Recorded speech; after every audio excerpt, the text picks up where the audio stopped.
barrel, tuck. Good boy. So do you want to learn how to get your dog in the tuck position? So stay tuned and we're going to show you a couple steps that can teach your dog to tuck as well. Free! So one of the first things you're going to want to do is have a high value reward, something that has a lot of scent, and this is going to be very important for luring your dog. So before you try to get him into this position, you want to develop a really strong lure. So you're going to hold that treat right in the palm right there. You see it? Keep your thumb over it. And then you're going to put the dog's muzzle right there. And then you're going to get him to follow you. You want him to follow that in just simple circles, big circles in the very beginning. And when you whoop, come back. Just getting him following it. The lure is going to be one of the most important things when you're teaching these dogs all of these positions. So again, get them to start doing different things. I love doing circles with the dogs. So when they're going, spin them around. Good. When he's going, spin him around. And then you always want to do both ways with the dog. So then you're going to put it in the left and do the same concept. Good. Good. Developing a strong lure is going to be very important in all of this stuff. So master that part. So once you started getting that lure, now you want to start drawing the dog where you want them to go. So I'm going to get on this other side because I want him to come behind me and then get in between those legs. So I'm going to have two treats. And this is where having those lures in both hands is going to be very important. So I want to pull him back. I'm going to tell him tuck and then show him that the treat is here and bring him through. And when he sits, you'll click, you'll give him his reward, free. Bam. And when he's free, he gets out of that position. So again, we got to reset, put another treat in here. So again, we're going to pull him back, tell him tuck, and then nope, and then here. Good. Good job. And then free. Good boy, good job, good job, good job. Yes. And after you've done it a couple of times, you want to give them a break. You want to make sure they're still interested. He's still interested, so we're going to keep working. But say he started not paying attention to the treat, worried about the cat or the kid back there, then we got to reset. Because that's going to teach him that he doesn't have to pay attention to me. So again, you ready? A couple more circles. Lure it, then tuck, and throw. Yes. And I like to think of it as a crossover, so if anybody played basketball, you're going to bring it around here, and then you're just going to take it right through. And it's all like it's on a string. It should just be a string. It should be fluid.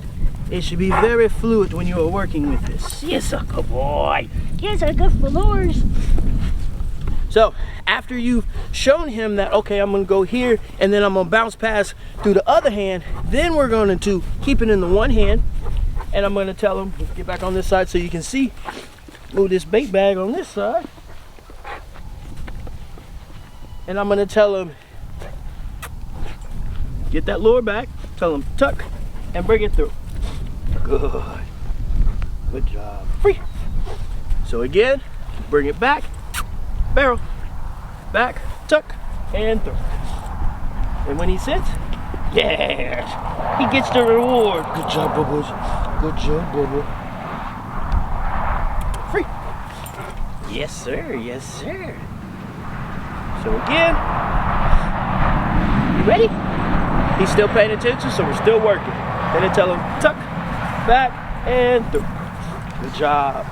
Yes, yeah, free. And you're teaching this as a position. When you tell him that he needs to be in between your legs and he needs to remain there. If you were walking, he should still be there. If you were stationary, he should still be there. So the next part we're going to do is we're going to start that movement. And this is the hardest part here. So you're going to get him, you're going to tell him tuck, get him in that position, you're going to wait. Good. And then we're going to start by just taking a couple steps forward. That lure right in front of his nose, tuck, and then stop. And when he sits, boom, he gets that reward. And then we're going to break him. Free. So he understands that he's supposed to remain in there until he hears that release cue. You want to try it again? Tuck. Boom. Good boy. And free. Yes, sir. Yes, sir. Good boy.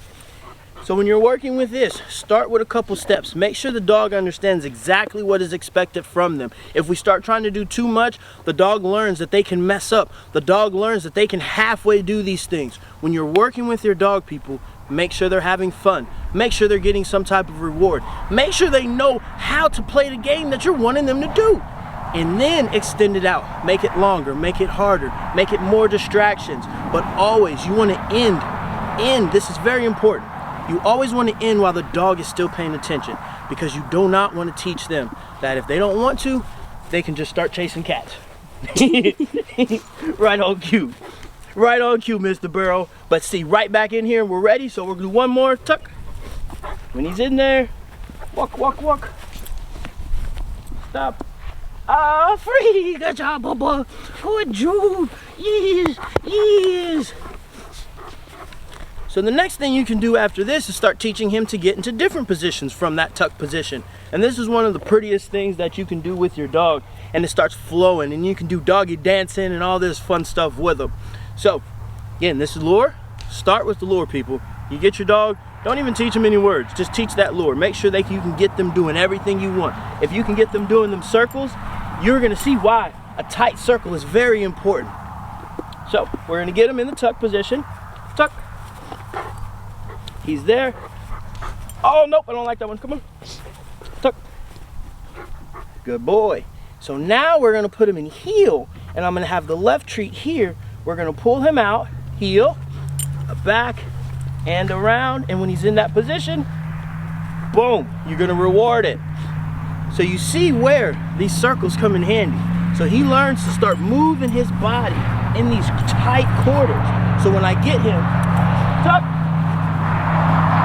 he's there, and then heel, that tight circle. And he knows to move his body until he gets into that position we want him in. And then when we go from here to tuck, boom. It's beautiful. It's beautiful. Heel. Good boy. Good job. Yes, boy, free. Again, people, just remember, when you're working with your dog, take your time, have patience, and don't expect them to get it the very first time you show them. It is a process. Do you remember when you tried to learn something new? I remember people in Spanish class that took 3 years of Spanish, myself included, that I can say como estás muy bien, and I can ask where the bathroom is if I need to. El baño por favor. So, work with your dog, people. Enjoy the process. It is fun. It is a process. It is frustrating, but that's the best part about it, because once you see the dog coming together, once you see the dog understanding what's expected, then you really have a lot of fun with your dog, people. If you spend about 6 months to a year really laying a foundation with your dog, really having fun, really showing them exactly how to be part of your life, you're gonna have a good dog for the remainder of that dog's life, people. So take your time, enjoy the process, trust the process, and as always, stay sharp, my friend.